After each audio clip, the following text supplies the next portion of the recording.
ইতিহাস ঐতিহ্যে ভরপুর উত্তরের এই দিনাজপুর। আজ আমি আপনাদেরকে দেখাতে চলেছি একটি অসাধারণ ঐতিহাসিক স্থান, যেটি ইতিহাসের সাক্ষী হিসেবে আজও দাঁড়িয়ে রয়েছে দিনাজপুরের এই রামসাগরে। হ্যাঁ বন্ধুরা, আজ আমি আপনাদেরকে দেখাতে চলেছি দিনাজপুরের রামসাগরে লুকিয়ে থাকা একটি ঐতিহাসিক স্থাপনা, যেটি নির্মাণ করা হয়েছিল রামসাগর খনন করার সময়কালে।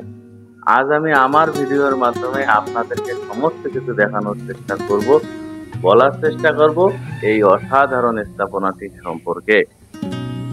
এর অসাধারণ নির্মাণশৈলী আপনার চিত্রশিল্পকে বিকশিত করবে নিঃসন্দেহে, যেটি দাঁড়িয়ে রয়েছে দিনাজপুরের এই ঐতিহাসিক স্থানটিতে।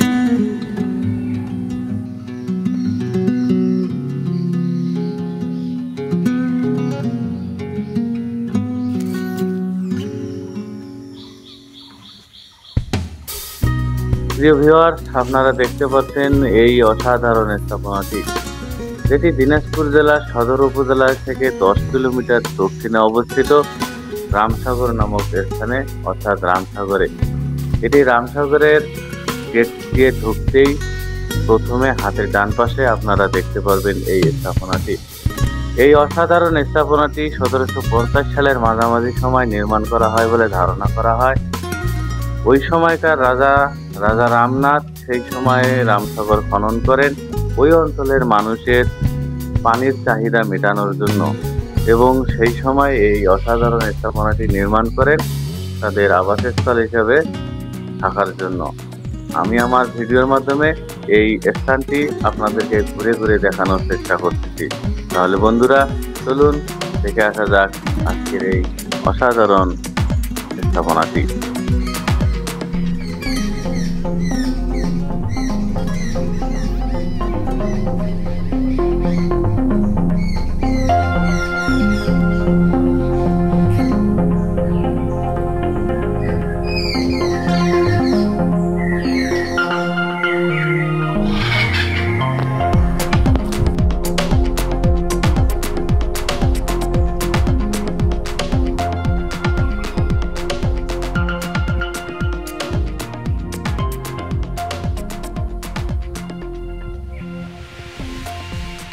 এই যে এই দিকটা দিয়ে উপরে ওঠা যায়।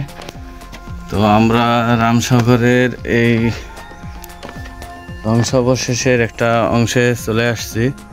তো এই অংশটা দিয়ে একবারে উপরে উঠে আমরা আপনাদেরকে দেখানোর চেষ্টা করতেছি যে এখানে এক সময় যে স্থাপত্য ছিল বা রাজার প্রভাব প্রতিপত্তি ছিল, তো সেটা আজকে কালের বিবর্তনে হারিয়ে গেছে। তো আমরা আজকে আপনাদেরকে দেখানোর চেষ্টা করতেছি যে এই যে রামসাগর সম্পর্কে। তো রামসাগরের কিছু কিছু ধ্বংসাবশেষ রয়ে গেছে। সেই ধ্বংসাবশেষের ভিতরে স্থাপত্যগুলো আপনাদেরকে এখনো সেই কালের সাক্ষী হিসাবে রয়ে গেছে। আপনারা এখানকার মাটির যে ফলক দেখতে পারেন, সেটা হচ্ছে পোড়া মাটির ফলক। এই পোড়া মাটি দিয়ে তৈরি ছোট ছোট ইটের, এখানে ছোট ছোট স্লাইড ইটের যে গাঁথনিগুলো রয়েছে, এগুলো সত্যি খুবই অসাধারণ, যেগুলো আপনারা প্রাচীন স্থাপত্য ছাড়া খুঁজে পাবেন না। তো এখানে এই গেটটি সেই সময়কার এটি সাক্ষী রয়ে গেছে। আপনারা দেখতে পাচ্ছেন এখানে একটি ধ্বংসাবশেষ রয়ে গেছে। তো সেখানে চলে আসছি। তো আজকের এই ইটের বা ধাঁচের যে সময় থেকেই বোঝা যায় যে এগুলো পোড়ামাটির ফলক। তো এটা সে সময়কার সম্ভবত মন্দিরই ছিল, অথবা কেননা বসবাসের জন্য কোনো শয়নকক্ষ দেখতে পেলাম না আমরা।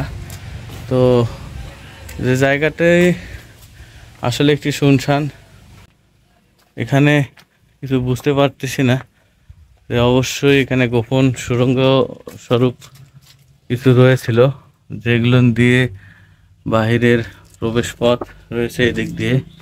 আমরা আপনাদেরকে দেখানোর চেষ্টা করলাম এদিক দিয়ে পিছনে চলে আসা যায়। তো এই যে পিছনে চলে আসলাম, আমরা আপনাদেরকে পুরো জায়গাটি ঘুরে ঘুরে দেখানোর চেষ্টা করতেছি। আজকে সব কিছুই এখানে পুরনো ঐতিহ্য। তো বাংলার ইতিহাসে আপনারা এরকম অসংখ্য স্থাপনা দেখতে পারবেন যেগুলো সেই সময়কার সময়কে ধারণ করে। তো ভিউয়ার্স,